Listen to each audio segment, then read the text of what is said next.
tal? Nuevamente con ustedes, su amigo el doctor Héctor Pablo Oliva, acá con estos videitos ilustrativos. Yo les quiero decir que los hago lo más sencillos posibles, porque esto es para que lo entienda todo el mundo, ¿no? Si bien yo soy médico recibido en la República Argentina, yo puedo hablar catedráticamente, pero prefiero hablar de una manera que todo el mundo entienda lo más sencillo posible. Como siempre digo, no pretendo diagnosticar nada, no pretendo que ustedes con este video tomen ninguna acción, siempre consulten a su médico ante cualquier enfermedad. Eso es, como médico se los puedo decir. Hoy les quiero hablar un poquito del aparato digestivo. Y nuestro aparato digestivo, nuestra digestión, ustedes vieron que muchas veces nos sentimos tan mal del estómago y que cuando nos sentimos mal del estómago prácticamente se descompone toda nuestra vida, porque la parte digestiva es importantísima. Por eso que yo siempre digo que nosotros, una de las funciones fundamentales de todos los días es evacuar bien todos nuestros intestinos.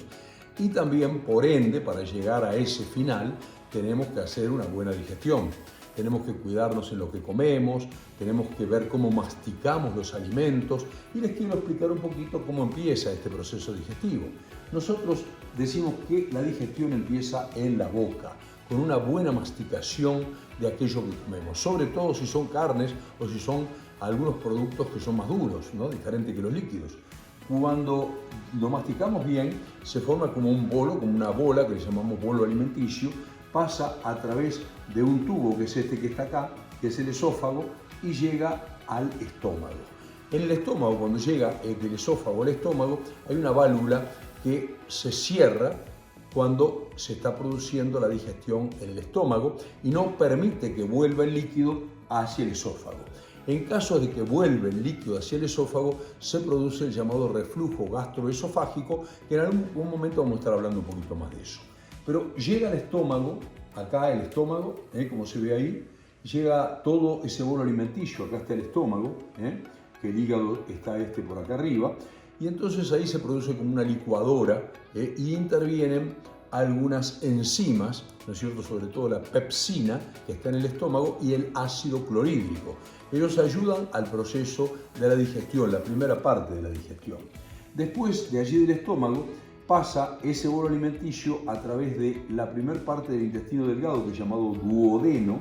Este duodeno es donde en la segunda porción del duodeno se recibe de la vesícula biliar, esta verde que ven acá, que es la vesícula biliar, debajo del lóbulo derecho del hígado. Entonces la vesícula biliar sirve para almacenar la bilis que viene del hígado. El hígado produce la bilis gota a gota y entonces la almacena en la vesícula biliar, y cuando hay grasas en la parte del estómago, en ese líquido, en ese bolo alimenticio, hay grasa, hay una hormona que se llama colecistocinina que le informa por medio de la sangre a la vesícula biliar que hay grasas, y entonces se produce la contracción de la vesícula biliar, elimina, ¿no es cierto?, la bilis, y la bilis se adhiere a las partículas de las grasas y así facilita la digestión de las grasas. ¿Sabías que existe una razón poco conocida por la que fracasas en tu dieta? Un estudio publicado en la European Journal of Clinical Nutrition ha señalado que de forma directa la ingesta de fibra estimula la liberación de sustancias que indican al cerebro que ya hay suficientes nutrientes. Por lo tanto, neutraliza el hambre ayudando a controlar la cantidad que comemos a lo largo del día. La fibra soluble, presente en nopalina, brinda una sensación de saciedad prolongada, informando al cerebro que no necesita comer. Además, la fibra insoluble de nopalina permite una digestión suave y regular, mejorando tu bienestar general. Nopalina, la fibra que tu cuerpo necesita. Consíguela en supermercados o en nuestra tienda online. Evidentemente que acá intervienen en el sistema digestivo, en el sistema de la digestión, otras enzimas, muchas de ellas provienen de esto que es el páncreas. El páncreas, que está acá, se ve muy poquito, que está atrás del estómago, es esto que parece como un pescado, con una cabeza, un cuerpo y una cola. En ese páncreas se producen enzimas que nos van a ayudar a digerir las proteínas también y los hidratos de carbono o azúcares. Los hidratos de carbono, azúcares. Ustedes saben que en la dieta nosotros tenemos hidratos de carbono, azúcares llamados hidratos de carbono, tenemos las grasas y tenemos las proteínas. Fundamentalmente se basa de eso. Bueno, Cuando se produce esa digestión se hace de tal manera para que puedan ser absorbidos por la sangre los materiales que necesitan las células de todo el organismo para vivir. Entonces todo el alimento. Después sigue por el intestino delgado en un intercambio de líquidos fundamentalmente y pasa al intestino grueso. Este es el intestino grueso donde ya se va a ir formando todo lo que se va a eliminar. Cuando nosotros comemos muchos quesos, mucho arroz, por ejemplo, pan, postres, pero no comemos tanta fibra, tantas verduras, evidentemente que se producen problemas en el intestino grueso. Fundamentalmente el estreñimiento, que algunos llaman constipación. Bueno, ese estreñimiento es muy importante que no lo tengamos porque nos puede llevar a enfermedades. El estreñimiento puede ser motivo de hemorroides que pueden sangrar y nos pueden llevar a una anemia, o también el estreñimiento puede ser motivo de otros problemas como son hay como unos divertículos, como unas hernias del intestino. Se ven en las paredes del intestino una especie de pequeñas hernias, pequeños globulitos ahí que entra a veces la materia fecal. A veces se infectan esos divertículos, se produce la llamada diverticulitis y a veces hay que, inclusive si se rompe uno de esos, hay que intervenir al paciente de urgencia porque pasa materia fecal, materia del intestino grueso al peritoneo, a toda la capa que está envolviendo todo esto de la parte del abdomen, de la parte externa, ¿no es cierto?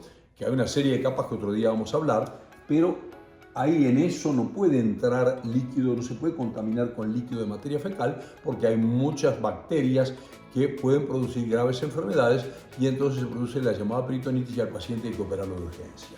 Bueno, lo más importante de esto que les quiero decir, aparte de los divertículos, aparte de las hemorroides, se pueden producir tumoraciones que se cree que vienen del estreñimiento o que el estreñimiento puede favorecer tumoraciones que de benignas, algunas se pueden transformar en malignas. Por esa razón que hoy en día se aconseja mucho hacer la sigmoidoscopía, ¿no?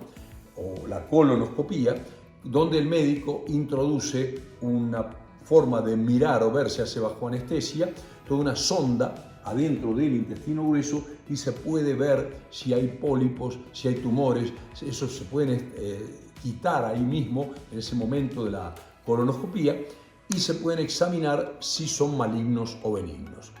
Uno de los consejos que le doy, que en su alimentación traten de aumentar muchas frutas y verduras, o sea, mucha fibra, para que el movimiento esté y que no se produzca el estreñimiento, el aumento de la parte intraabdominal o presión intraabdominal. Porque eso le puede traer todo ese tipo de problemas y a veces hasta fisuras anales, problemas muy molestos. Bueno, aparte de ser muy molesto cuando uno va al baño y no puede evacuar bien. Hay que evacuar todos los días en la cantidad necesaria. Cuando nosotros aumentamos la cantidad de fibra en nuestra dieta, sea por las frutas y verduras que comemos, sea por fibra que consumimos en polvo y la ponemos en agua, ¿no es cierto? Bueno, de esa manera ayudamos mucho a que este proceso sea mejor, que el corazón no tenga que utilizar tanta energía, ¿no es cierto? Porque todo está relacionado en nuestro cuerpo, todos los órganos, y podemos tener una vida mejor. En próximos videos seguimos hablando. Que tengan un excelente día. Adiós.